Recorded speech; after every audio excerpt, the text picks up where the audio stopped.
Job, chapitre 27. Job prit de nouveau la parole sous forme sentencieuse et dit « Dieu qui me refuse justice est vivant. Le Tout-Puissant qui remplit mon âme d'amertume est vivant. Aussi longtemps que j'aurai ma respiration et que le souffle de Dieu sera dans mes narines, mes lèvres ne prononceront rien d'injuste, ma langue ne dira rien de faux. Loin de moi la pensée de vous donner raison.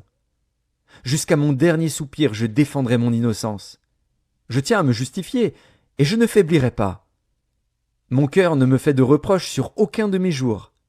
Que mon ennemi soit comme le méchant, et mon adversaire comme l'impie. Quelle espérance reste-t-il à l'impie quand Dieu coupe le fil de sa vie, quand il lui retire son âme?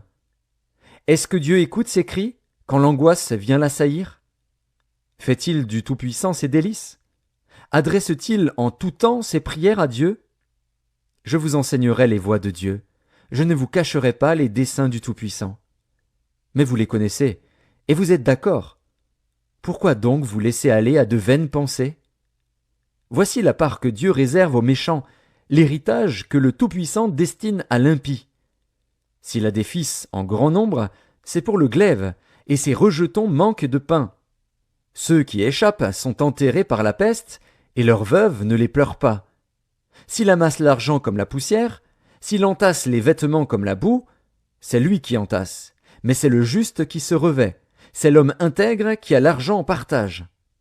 Sa maison est comme celle que bâtit la teigne, comme la cabane que fait un gardien. Il se couche riche, et il meurt dépouillé. Il ouvre les yeux, et tout a disparu. Les terreurs le surprennent comme des eaux. Un tourbillon l'enlève au milieu de la nuit. Le vent d'Orient l'emporte, et il s'en va. Il l'arrache violemment de sa demeure. Dieu lance sans pitié des traits contre lui, et le méchant voudrait fuir pour les éviter. On bat des mains à sa chute, et on le siffle à son départ.